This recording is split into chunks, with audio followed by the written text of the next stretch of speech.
Hey guys, PK here. In this video, I'm going to be talking about how to make sure that the location you're investing in isn't just going to rise in the short term, but also is going to rise in the long term. Obviously, everything's going up right now.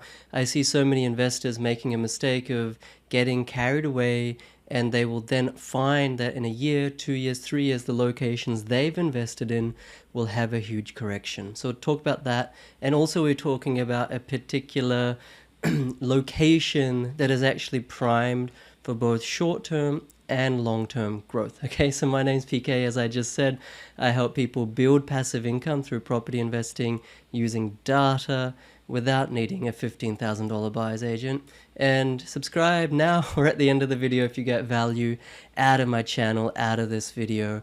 I hope you do give it a thumbs up as well.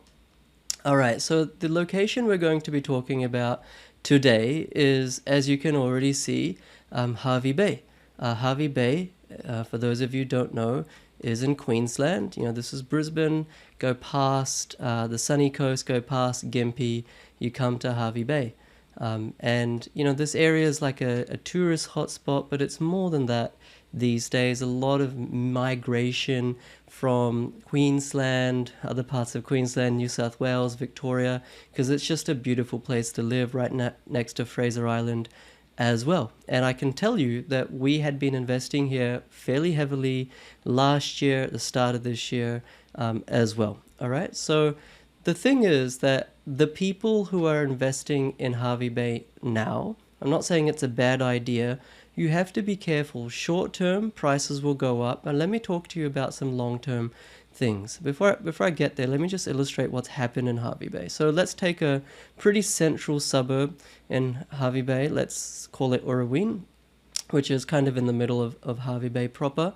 And you can see this median value all the way from, let's say, you know, May of last year. It's just rocketed up prices, and this is just median, right? There's it's just an average, but prices have gone from about 370 to all the way up to 500.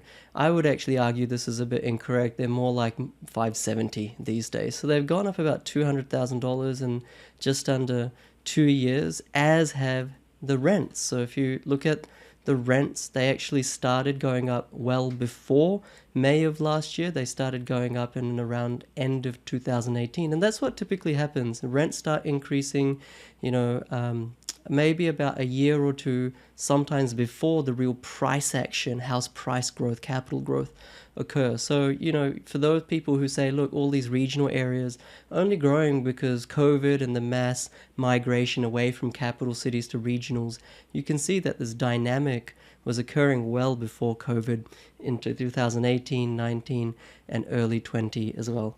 And that linear trend has just been accentuated by the exodus to the regions caused by COVID. Now, the thing I want to mention here is that, you know, a lot of times people think that any infrastructure is going to mean that short-term growth exists, but also long-term growth exists. You know, they think that highway upgrades, hospitals, you know, new shopping centers, you know, all of this kind of infrastructure upgrade, you know, really aids short-term and long-term growth. Now, what my experience has been and what the data has suggested, looking historically over the last 20 years, is that highway upgrades are actually a pretty terrible indicator of population growth and also of house price growth. You can have $1 billion spent on a highway without it actually causing any real impact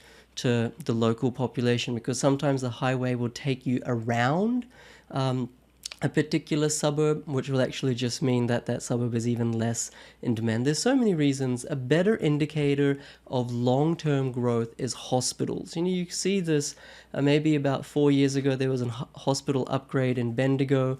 We all know what's happened to Bendigo. House prices basically doubled in the last 3 years. There was a hospital upgrade to Wagga Wagga, which is actually a pretty diversified regional town in New South Wales. And, you know, we all know that in the last 18 months or so, Wagga has just performed really, really well. Key area that we'd be buying in as well. And another place where this is to some extent been going on in a place like Coffs Harbour to a more muted extent. So hospitals are really good. Harvey Bay doesn't have a hospital upgrade that we can sort of hang our hat on and say that this kind of median growth will continue. But what it does have is this brand new Bunnings, okay? So brand new Bunnings located in Queensland's Harvey Bay has been sold by Bunnings to Cook Property, an offshore private investor, for $58.6 million on a record 4% yield. Okay, so let me just explain the significance of this. So there was already a Bunnings at Harvey Bay, so you might be thinking, oh, PK, what's the news, right? They're just relocating. Actually, this one's much bigger.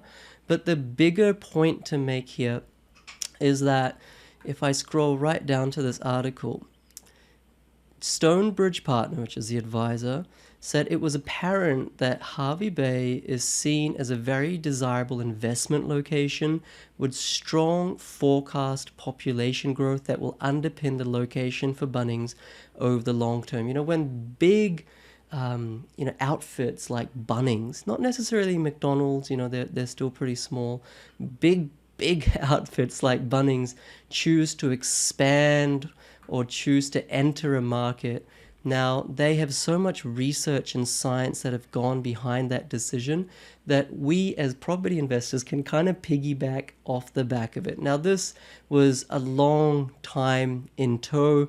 The first approval was given back in 2012, and there's a series of steps to go through: feasibility, funding, etc., etc. So it's finally actually being built, and it's recently been sold by Bunnings, who got the approval, to the offshore investor. So Bunnings will lease it back. And here's the thing, this is the kind of the thing that I really want you to understand. It's a record 4% yield. Now what that means in commercial property terms, the lower the yield, the higher the demand. So this is a record low yield for this kind of property, for this kind of Bunnings outfit, which means that this offshore property investor has done a lot of research and is able or is willing to stomach this really low return because they know that Harvey Bay and surrounds will do so well in terms of population growth, consumer sentiment, immigration from interstate, and just general economic prosperity, not just over the short term, but over the long term as well. These kinds of investment decisions, you can see here, as a 10-year decision, was sold with a 10-year net lease, right? So the net lease was to Bunnings Group from that offshore investor, with options extending to 2080. So that's a long time away.